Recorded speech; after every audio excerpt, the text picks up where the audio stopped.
Fire Emblem Shadow Dragon thoroughly surprised me. I mean, about a year ago, I tried the game for the first time after marathoning most of the series, right?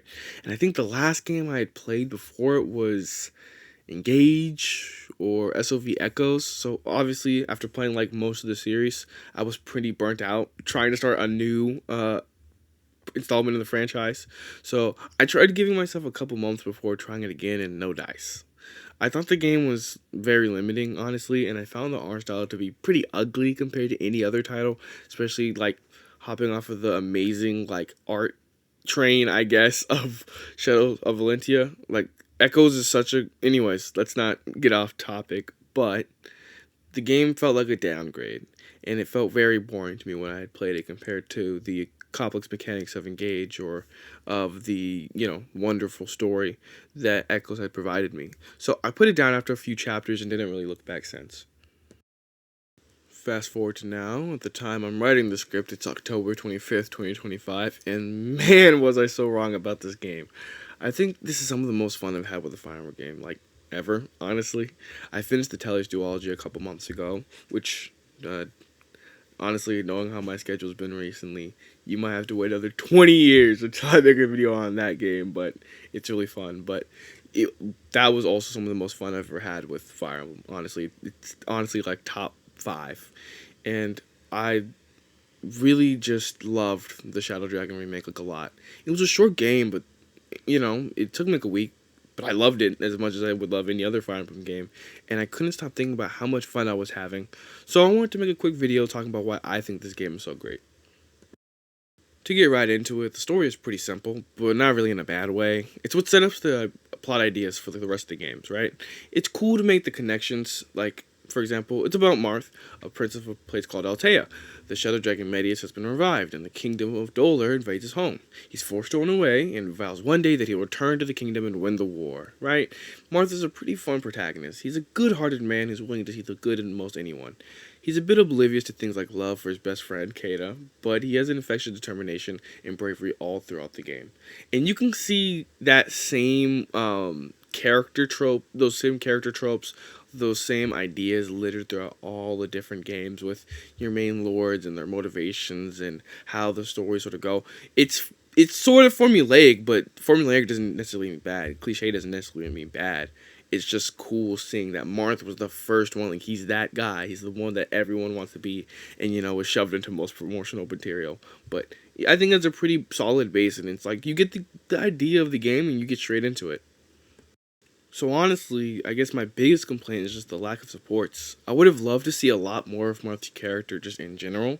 I would pay so much money to see Marth interact with Minerva, Keita, S, Hardin, or Tiki more, honestly. Or really just to get to know most of the characters more. But I understand that it's being faithful to the original game, so it's really just a nitpick. And honestly, I think the point is that you're supposed to make up your own idea of what these characters are like. I think that was the idea for the original. That's just me spitballing. I could be completely wrong, but that's what I think the intention was. Kaga's vision. But anyways, but I do understand it's being faithful to the original game. But yeah, it's just fun to watch Marth go from kingdom to kingdom, meeting new allies like Nina and Hardin, whom he forms a quick bond with, or Minerva after you free your sister from captivity, or seeing, him being taken aback by Tiki calling him Marmar. And so I think the bits of dialogue we do get are really good at giving you an idea of who these characters are. So it's easy to make up an idea of what they'd be like, or whatever they would do to interact with other people. And I really like that depending on whether certain characters are alive or dead, it changes the cutscenes you get or how a character you recruit reacts. The game feels like it was made, or it was made with the idea that you are going to lose people, or fail to get certain story important items, or kill recruitable units, or spare certain enemies. It slightly changes the story you have, so depending on the playthrough, your world may be a bit bleaker than mine. And that's honestly just what I love about Fire Emblem in general. It's the variety, the fact that everyone's playthrough will fundamentally be different. I think antagonists like Michaelis and Camus are really interesting. Seeing the reasons why they either joined or stood with Dolar really humanizes them, honestly. It makes me really interested in seeing like any more lore we could possibly get from them if I do another playthrough. Maybe I'll uncover new mysteries. New mystery of the emblem, huh? Yeah. I hope I can find an English patch of that game because I do want to play it. But one part that really stood out to me was how Minerva has a speech for Marth, and she basically just tells him how she's admired her brother since a very young age, and she feels like she has to be the one to set things right, and she has to be the one to take him down herself for it for things to turn out right, and for her own like peace. And I think it's really sad, but I think it's really well written, and Minerva's just honestly one of my favorite characters. Another really good part is how Nina begs Martha to spare Camus if he can. She details how she was able to escape from Dolo's grasp because of him, so it gives you a really good story incentive to maybe not kill him, despite him giving you one of the best weapons in the game. I felt like every map had something special about it that just enticed me to find every little droplet of knowledge and, find out what's going on. Don't forget, I've played practically every Fire Emblem game, and yet this still got me enticed. It's a simple story, but that doesn't make it any less enjoyable. And that's really what this video is all about at the end of the day. How Fire Emblem Shadow Dragon's remake sticks the landing. It reminds me why I love Fire Emblem, and it gives me a glimpse of how the original sets up the foundation wonderfully for the future games. This game really felt like a Fire Emblem on the go compared to the other titles. I mean, a lot of them are. Like, a lot of them are on handhelds, like the GBA games, which I love so much. But this one really felt like Fire Emblem on the go. It was pretty short. There weren't a lot of endless reinforcements. Each map had a pretty decent amount of units, so none of the fights dragged on. So I could really see myself like replaying this game sometime soon. Again, it's a pretty short game. I beat it in like a week, and that's a really big compliment I'd apply to literally about really anything about this game. That has a lot of replayability, like other Fire Emblem games. It has replayability. But I feel like this game has so many characters and so much variety along with a short campaign that it makes it a compelling game to go through again and again. The pacing felt just right with everything. Not to dog on Radiant Dawn, I love that game, don't get me wrong, okay? I love that game. But I feel like a chunk of the maps felt tedious, especially near the end, and I understand why. It was the conclusion to probably the biggest story Fire Emblem had tried in a while, but I still felt like I just had to trudge along through a lot of route maps with like 60 enemies and a whole bunch of reinforcements, and I just wanted to beat the game already. But with this game, I felt like I had so much fun with each and every map. Want to beat a map quickly? Conserve your warps and send Martha your strongest units to beat the boss and seize the throne. Don't like your unit stats or class? Make them a different class at the beginning of a new chapter, free of charge. Want to make a godly unit? Hey, just have Kata eat up all of the XP and steamroll the enemies. All I could really think of when playing was, man, this takes a lot of what I love about Fire Emblem and just really nails it.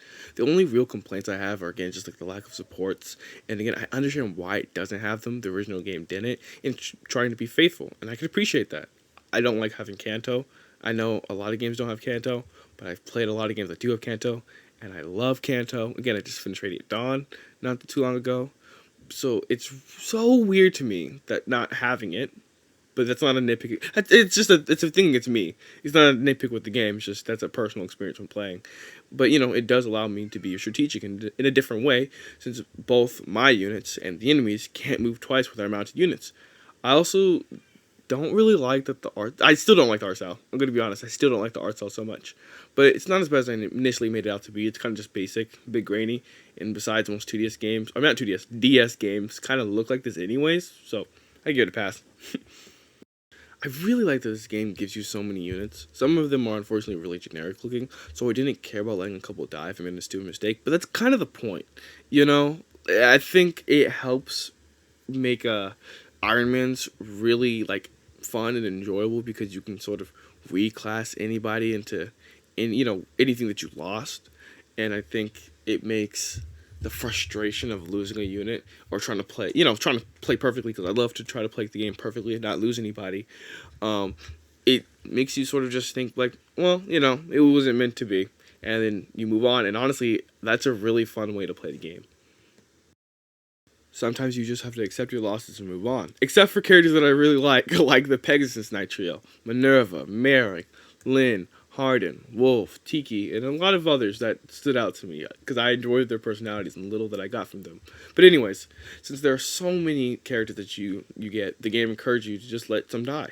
I feel like, again, an Iron Man would be great on replay, just considering how many units you have. You can just reclass another unit and make them take that role on your team. You even get guidance chapters, bonus chapters for the uncultured. Oh, that was cringy. I'm sorry. If you let them die, if you kill Tiki on her recruitment map, right? You get Nagi instead. Heck, you can find mages like Merrick or Lind in villages if you don't have a good one already. They even join with a high class magic weapon, so you're rewarded for exploring the map. Or on one map, you just have a paladin and a hero in different towns, and you can't have both. So you have to choose which one you want and which one you are in desperate need of. So again, there are a lot of things that surprised me about the game that I found myself loving. For example, the Colosseum. I know I spent hours grinding up some of my favorite units to be good. Unfortunately, this game has pretty low stat growths, which were annoying, but I feel like the Colosseum is a pretty good fix because a lot of my units ended up having better growths after like early or late promotion, like Maikeda, the Pegasus Knight trio, Marcia, Lena, and Minerva, who genuinely carried me all throughout the game. I love that this is another thing that you can do to make each of your playthroughs different. Some units may be great and others may not be, but you can really take anyone you want into the endgame. I know other FEs have a lot of interesting stuff that I'm mentioning, but again, the point I'm making here is it's just as fun.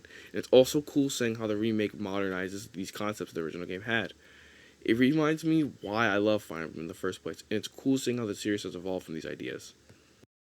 It honestly just makes me appreciate Kaga a lot more, and it blows my mind that he thought of and created a game series like this.